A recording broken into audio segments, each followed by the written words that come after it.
Hello again, everyone, and welcome to another edition of Mixed Bag Radio. This is Pete Fornatale at SIR Studios in New York City. I'll be talking to my special guest, Carly Simon, in just 1 minute. But first, let's listen to the title song from her new CD, This Kind of Love.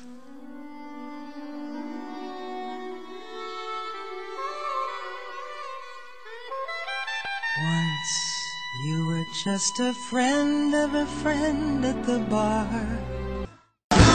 Carly Simon and the title song from This Kind of Love. And Carly, it begs the question, what kind of love is this kind of love? Well, the investment of a Brazilian kind of feel it's a flavor. It's a flavor that this album was going to be totally imbued with.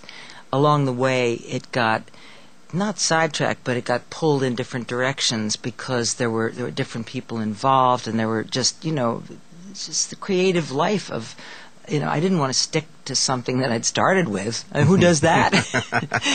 And so it all the way through, it does have a kind of a samba, bossa nova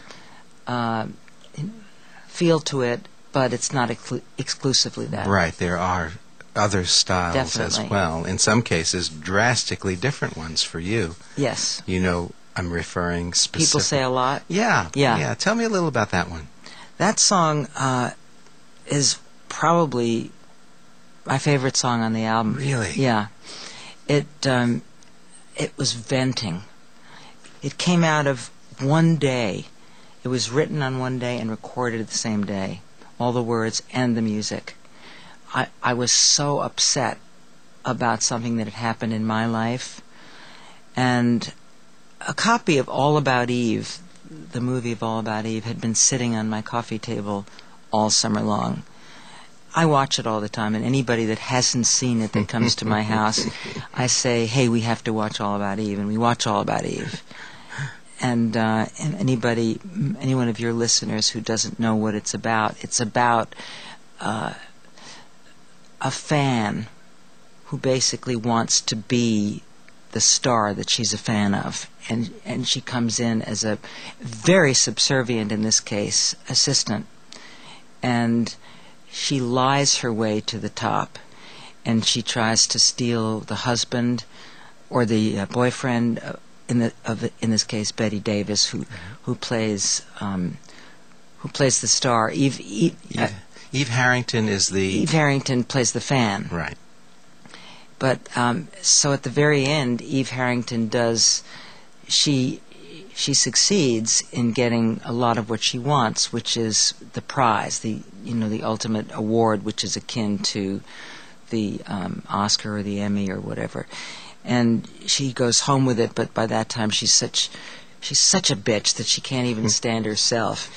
And she lies down on the couch after having forgotten her award in the taxi cab, and George Sanders, who plays the man who's her critic, but also who tries to advance her career, partly for his own good, brings the Oscar, or whatever it is, up to her room, and the new Eve Harrington opens the door. Who's her fan? Who's Eve Harrington's fan? And he says, do you suppose you'd like an award like this of your very own? And she says, more than anything in the world. And he says, well, why don't you go ask Miss Harrington? She knows how to get one. And that was really the feeling of the song. It's the way you can move yourself into the position of trusting somebody who is going to be utterly devoted to you.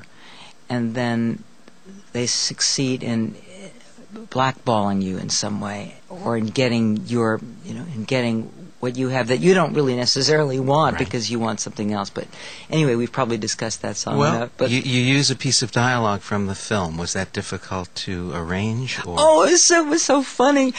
We didn't think about it until the very end, until the album was already mastered, and we thought, oh my God, we don't have the rights to that.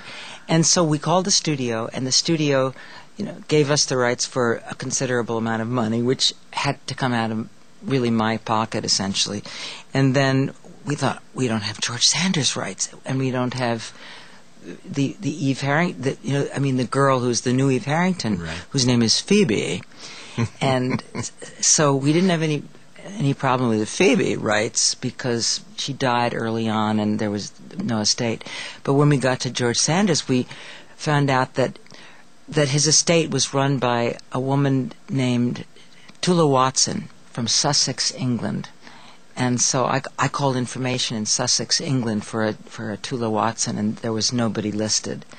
And so we thought, oh my God, what are we going to do? We're going to have to cut it out, or we're going to have to get actors to play the parts and mime the part of George Sanders. And I thought, this can't be the same. And so a very smart man in my lawyer's office called a local courier in Sussex, England, and said, do you know of an Ula Watson? And the courier said, yes, she lives right around the corner. We'll just bike it over. So he biked the letter of request over to her, and she said, well, we'd be delighted. We like Carly Simon so much. And then, she was extremely reasonable, and that was that. And so we got the rights to use that. And then that's what the song is all about. And you can apply it to the political candidates, which I have done, and you can apply it to your own life and to people that you have hired as your, as aides or whatever. Wait a minute. There may be some in the room, yes, well, even as we speak. There are some, and most of them are true as blue. Blue is true, but there are occasionally people who want to be you.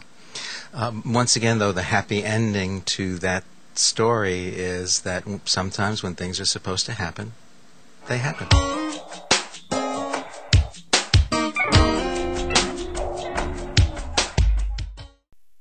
Pete Fornatale back with you on Mixed Bag Radio. Let's resume our conversation with Carly Simon with this question. What is the biggest difference between recording an album today for you versus at any other time in your life and career? Because there have been many, many changes in both of our businesses. I think that the biggest change for me was really being able to record this album for Starbucks. Or for Hear Music. The last two albums that I did for Sony before this, I was very lucky to have been able to record it all, because usually women of my age are just kind of left in the gutter, neglected, considered, bygone has-beens, maybe heritage artists or whatever, and a couple of us sneak through the barrier. But in the case of signing with Sony, they weren't interested in my songs, even though I had a lot of them. They were interested.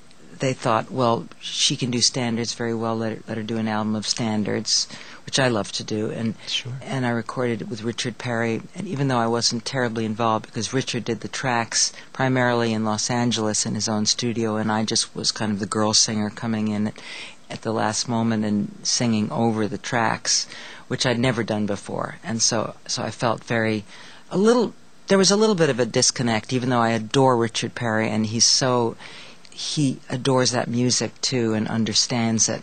And he played such an important part at an earlier time in your career. Definitely, a hugely important part. Let's not forget You're So Vain.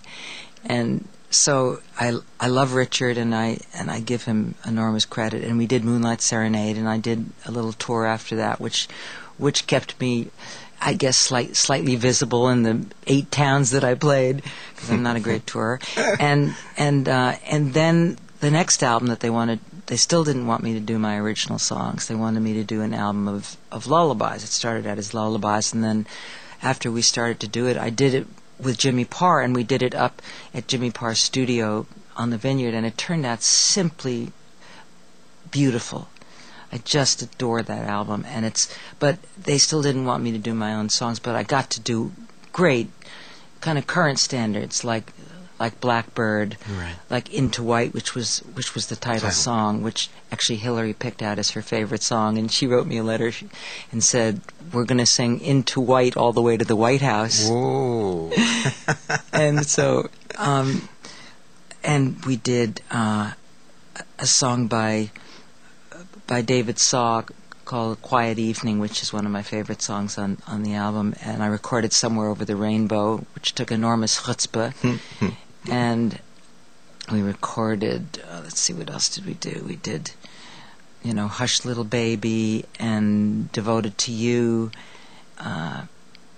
Turned out to be a beautiful album, and in the end, Sony did not advertise it as a lullaby album or a children's album, which was too bad, because then it wasn't up for a Grammy in the children's department, which they were actually fighting for, and they didn't get it into the children's department because it was meant to be. It's sung so softly that it is meant for a mother to be rocking her child back and forth and putting her child to sleep, but still you get the beauty and the gist of a very simply produced album. It's just beautiful. It's called Into White. I'm guessing, though, that you were itching to do an album of your own stuff. I kept writing songs, and I thought, well, maybe there'll never be a place for them, but what I am is a writer. What I am is a singer-songwriter. Mm-hmm. And I can also, I love to sing classics. That's what I was raised on. I was raised on show business, on show tunes, and that's what my mother and father played, as well as classical music, as well as jazz. And because of Jonathan Schwartz, I also had a wonderful introduction to Frank Sinatra at an early age, because Jonathan lived with our family, as you know, for a number of years. What's your favorite Sinatra story? Do you have one? Well, I did a duet. I was on the first duets album. In the Wee Small Hours? In the Wee Small Hours, and I guess I'll have to let my tears hang out to dry, whatever that song. Guess I'll let my tears... Guess I'll have... Please help me. I think it's Have to Let My Tears Out to Dry. Yeah, good. Hang is also in there. We're Hang. Don't forget that. So we did that as a duet. He sang the Hang, and I sang In the Wee Small Hours of the Morning over that, and the arrangement fit beautifully together. But as we all know, Frank recorded in his own home, and then we who were on the East Coast did our parts in the studio with Phil Ramone, the excellent Phil Ramone at the helm. But there was this tiny little quarter-second delay. So as he was singing his part, I had to anticipate In the Wee Small Hours of the Morning. Otherwise, I wasn't going to get it in the slot. And so, thank God it came out well. And I guess, I don't know whether the public was meant to be deceived into thinking that it was all recorded at the same time. In this case, it was my first experience at recording, in that way. Right. Sort of from on top of another artist. I've since done it a couple of times, I think, but certainly not at that quarter-second delay. That really throws you wild. Let's listen on Mixed Bag Radio. To dry,